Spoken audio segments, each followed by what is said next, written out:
आप देख रहे हैं द इंडिया टॉप न्यूज और हमारे साथ जदयू के राष्ट्रीय महासचिव हर्षवर्धन जी हैं और बात करते हैं नीतीश सरकार की समाज सुधार यात्रा को लेकर। लगातार नीतीश सरकार इस ढंग की यात्रा करती रहती है और जो सरकार काम कर रही है उसको लेकर के कैसे देखते हैं इस चीज़ को आप? नमस्कार। नीतीश कुमार जी ने जितने कार्य किए हैं बिहार में, मुझे लगता है कि वो हिंदुस्तान के इकलौते चीफ मिनिस्टर होंगे जो अपने कार्यों की समीक्षा खुद करते हैं, दोबारा करते हैं और उस काम को जो किया गया है उसमें त्रुटि हो, अच्छा हो, इसके लिए और वो जनता तक जाकर ये बात जानना चाहते हैं कि हमने जो कार्य किया है उसमें कहीं कोई त्रुटि तो नहीं रह गई। अगर उसकी होती है तो समीक्षा होती है, सारे ऑफिसर्स होते हैं उनके साथ पूरी महकमा होती है और उस कार्य को फिर से और ठीक करके और मजबूत किया जाता है। तो नीतीश कुमार जी के कारण जो समाज में एक आई है जागरण हुआ है, लोग बोलने लगे हैं, अपनी बातों को कहने लगे हैं, तो उसका एक परिणाम है कि नीतीश कुमार जी 1-to-1 जनता से मिलते हैं, जनता से बात करते हैं। और अभी आपने देखा था ना कि जब जहाँ भी 2 जगह चुनाव उनको लोगों ने जिताया तो उन्होंने जाके बैठ के, कोई मुख्यमंत्री जाके फिर जीतने के बाद कोई जाता है क्या? जीतने के बाद जाके जनता से बैठ के वहाँ की समस्याओं को, जो उन्होंने कहा था कि मैं आऊँगा, आके बैठ के उन्होंने सारी समस्याओं को सुना और उनको हल करना शुरू किया है। उस पर काम हो रहा है तो महकमा साथ रहती है उस सबको ठीक करने के लिए। समाज सुधार यात्रा जिस ढंग से नीतीश जी शुरू किए हैं उनको लेकर के विपक्ष लगातार ये कहते हैं कि ये उनके आसपास उनके चहेते पदाधिकारी होते हैं, इसलिए ये समाज सुधार यात्रा नहीं, नीतीश जी अपनी सरकार की बड़ाई कर रहे हैं, अपनी पब्लिसिटी के लिए ये यात्रा निकाले हैं। कैसे देखिए? मैं सबसे पहले ये बता देना चाहता हूँ कि नीतीश कुमार जी का कोई चहेता या कोई किसी से दुख उनको नहीं होता है, सिर्फ वो काम को पसंद करते हैं। अगर ऑफिसर अच्छा काम करेगा तो नीतीश कुमार जी का चहेता रहेगा, ऑफिसर अगर गलत काम करेगा, अच्छा काम नहीं करेगा तो नीतीश कुमार से दूर रहेगा। तो सारे अच्छे जगह पदाधिकारियों को उन्होंने अच्छे जगह पर बिठाया है, तो उनको आप चहेता कहिए या जो कहिए, वो तो पिक एंड चूज करते हैं। वो जो अच्छे ऑफिसर्स हैं वो अच्छे जगह काम करें, जो जितना काम करेगा उसको उतना काम दिया जाएगा, जो काम नहीं करेगा वो कहीं सेटिंग में पड़ा रहेगा। ये तो सीधी सी बात है। नीतीश कुमार जी ने हमेशा काम करने वाले अफसरों को तरजीह दी है और नीतीश कुमार के यहाँ हमेशा अच्छे काम करने वाले लोग जिन्होंने प्रूफ किया है, और नहीं तो नीतीश कुमार ने 2005 के बाद 2021 तक उस बिहार को उस स्तर पर पहुंचाया है। बिना एक नहीं होता ना, नीतीश कुमार जी के भी तो हाथ है, नीतीश कुमार जी भी तो काम करते हैं ना। कोई मुख्यमंत्री, मैं नहीं कहता, कोई मुख्यमंत्री अगर अच्छा काम करना चाहता है उनको अच्छे ऑफिसर्स को ढूंढना पड़ेगा। उसको विपक्ष अगर कोई गंदा रंग देती है या कोई बात कहती है कि वो उनके चहेते हैं या नहीं है, जो बिहार के लिए अच्छा काम करेगा वो सारे लोग नीतीश कुमार के चहेते हैं, और जो बिहार के खिलाफ काम करेगा उसको नीतीश कुमार कोई पसंद नहीं करता। समाज सुधार यात्रा और नीतीश सरकार, खास करके सीएम खुद आम जनता के बीच जिला दर जिला लगातार अभियान शुरू कर चुके हैं और कहीं न कहीं चंपारण से इन्होंने शुरुआत किया था। इस पूरे ओवरऑल आप इस यात्रा को जो अभी चल ही रहा है, क्या नाम देना चाहेंगे आप? समाज सुधार यात्रा तो इसको नाम दिया गया है, लेकिन विपक्ष इसको दूसरा नाम दे रहा है। देखिए, नीतीश कुमार जी का विज़न है। नीतीश कुमार जी इसको अपनी तरह से सोचते हैं। वो किसी भी चीज़ के लिए वो हमेशा किसी यात्रा का कोई नाम देते हैं और उसका एक उद्देश्य होता है।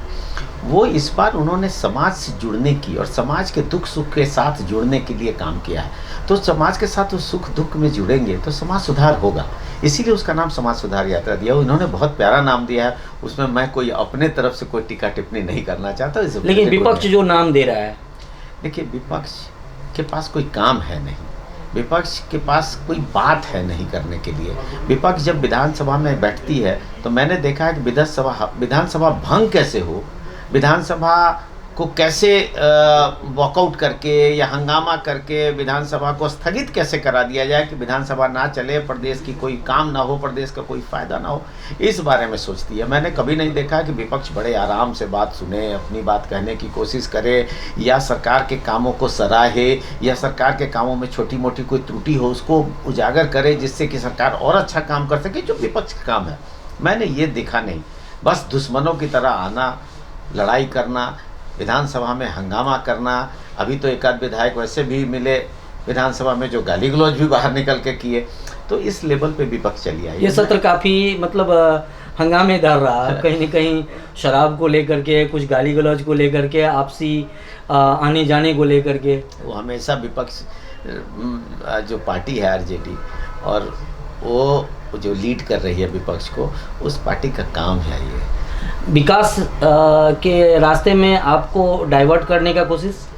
अभी विकास के बारे में आज तक मैंने नहीं देखा कि विकास के बारे में कोई बात की जाए, मुख्यमंत्री के अच्छे कार्यों को सराहा जाए, कभी मैंने नहीं देखा। विकास पे बात करने की कोई बात होती नहीं है विपक्ष के पास। बस मुख्यमंत्री जो काम करते रहते हैं उसका कुछ गलत नाम दे देना, कुछ टीका टिप्पणी करना, किसी तरह अखबार में बने रहें कि विपक्ष भी है। विपक्ष का कोई काम नहीं है, सब अपने अपने में मस्त हैं। कभी नेता कहीं जाके मस्ती कर रहा होता है, उसका छोटा भाई कहीं, बड़ा भाई कहीं अलग जाके मस्ती कर रहा होता है। विपक्ष के बाकी नेताओं को कोई मतलब नहीं, कोई अपने घर में सोया हुआ है, कोई जनता के पास जाने को तैयार नहीं है। सेंटिमेंट जगा के, कुछ बातें करके, बैकवर्ड फॉरवर्ड करके, या इस तरह की कुछ बातें करके कुछ सीटें जीत लेते हैं और उसके बाद अपने आप को मजबूत विपक्ष कहते हैं। मैं उसको मजबूत विपक्ष नहीं मानता, मैं उसको मजबूत विपक्ष मानता हूँ जो अपनी बातों को विधानसभा में रखे, सरकार के किए गए कार्यों में सपोर्ट करे, या फिर जो सरकार के कामों में जो त्रुटि है उसको ठीक करने के लिए आगे बढ़े, और बिहार के प्रदेश को जो आगे बढ़ाए, उसको मैं मजबूत विपक्ष मानता हूँ। सदन में उपस्थित रहकर जनता के हित में सवाल खड़े कर सरकार से पूछे, विपक्ष का ये भी रोल होता है, न कि सदन से बाहर आकर नारेबाजी करना। हम बात करते हैं जदयू के राष्ट्रीय अध्यक्ष ललन जी और हर्षवर्धन जी आज हमारे साथ हैं, और लगातार जदयू पूरे देश में अपनी पार्टी के विकास के लिए, बढ़ावे के लिए काम कर रही है।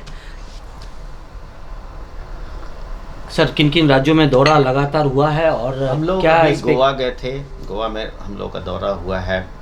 माननीय अध्यक्ष जी के साथ हम लोगों का मणिपुर में दौरा हुआ, और बहुत ही अच्छा प्रोग्राम रहा। वहाँ पे जो हम लोगों ने एक रैली निकाली, जो मीटिंग किया, वो बहुत बहुत बड़ा मीटिंग था, और मणिपुर में सिर्फ तीर छापे दिख रहा था, अजीब सा माहौल था। और आज उस प्रोग्राम के बाद माननीय ललन सिंह जी जो हमारे राष्ट्रीय अध्यक्ष हैं, उनके एक यशस्वी भाषण हुआ। उस भाषण के बाद तो पूरा मणिपुर में सिर्फ जदयू जदयू जदयू चल रहा है। आदरणीय नीतीश कुमार जी का नाम वहाँ बच्चों के दिल में बैठ चुका है। मुझे लगता है अगला चुनाव जो अभी आने वाला है, मार्च में होगा, वो उसमें मजबूती से जनता दल यूनाइटेड वहाँ रहेगी, और बहुत बहुत फ़ायदा होगा हम लोगों को। किन किन राज्यों में आपका और अध्यक्ष जी का और पार्टी का दौरा शुरू हो चुका है? अभी तो हम लोग मणिपुर साथ गए थे, बट मैं अपने से गोवा गया था, अभी मैं मध्य प्रदेश भी गया था। वहाँ भी हम लोगों ने अपने कार्यकर्ताओं और लोगों से बात की। सारे लोग उत्सुक हैं, नए अध्यक्ष बनने से लोग बहुत खुश हैं। माननीय मुख्यमंत्री जी के बिहार में किए गए कार्यों की चारों तरफ प्रशंसा होती है।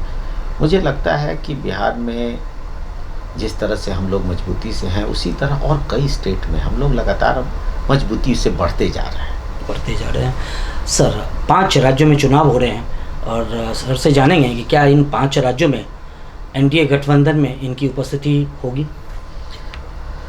5 राज्यों में से मैं थोड़ा उत्तराखंड के बारे में नहीं उतना बता सकता हूँ, क्योंकि मैं देख भी नहीं रहा, मैं जानता भी नहीं। लेकिन यूपी, बिहार, मतलब यूपी, मणिपुर, गोवा और पंजाब, यहाँ हमारी उपस्थिति दर्ज होगी और मजबूती से होगी। गठबंधन के साथ होगी?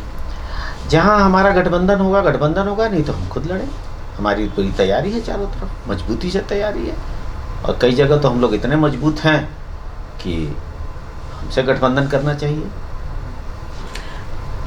ये काम बोलता है, जहाँ काम होगा, और कहीं न कहीं कुछ शब्द जो बिहार से सुनने को मिले, सुशासन, प्रशासन, विकास, जो वाकई में बिहार में देखने को मिला, और ये नाम, ये शब्द अब अलग अलग पार्टियों में भी प्रयोग होने लगे हैं। सर से बात करते हैं, बिहार कहीं न कहीं एक राजनीतिक और जातिगत राजनीति को लेकर के बिहार में एक अटपटा माहौल बना हुआ है। अटपटी खबरें हर दिन आ रही होती है। बिहार की इस जातिगत राजनीति को लेकर कटाक्ष कई विधायक, कई नेताओं के बीच घूम रही है, इसको आप कैसे देखते हैं? अच्छी राजनीतिक मानेंगे या क्या मानेंगे इसको आप? देखिए, मैं इतना ही बोलना चाहूँगा कि बिहार में जातिगत राजनीति को नीतीश कुमार जी ने ऑलमोस्ट ख़त्म कर दिया था और कर दिया है। अब कटाक्ष या 2-3 बोली या टोंटिंग, इतना बड़ा प्रदेश है, 10 करोड़ से ज़्यादा लोग रहते हैं, 10 सैकड़ों जातियां हैं, कोई नेता, सब सैकड़ों नेता हमारे यहाँ भी हैं, सब बड़े नेता हैं, ज़मीन के नेता हैं, कोई कहीं किसी को कुछ बोल देता है, इसको बहुत लाइटली लेना चाहिए, इसको बहुत सीरियस लेने का विषय है नहीं, क्योंकि लोगों के पास काम नहीं है विपक्ष के पास, तो जो भी मौका मिल गया उस बात को पकड़ लेते हैं और अपना बोलते रहते हैं, क्योंकि उनको भी तो टीवी में आना है, उनको भी पत्रकारिता में, उनको भी प्रेस में आना है, उनको छपना है, नहीं तो लोग भूल जाएंगे उनको। तो अपने आप को दिखाने के लिए सारी बातें करते रहते हैं, वैसा कोई बात है नहीं, ये सब छोटी मोटी बातें हैं।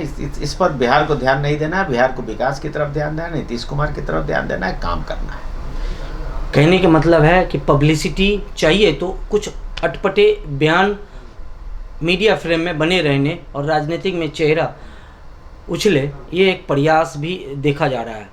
हमारे साथ हर्षवर्धन जी थे जो विभिन्न मुद्दों पर बात किया।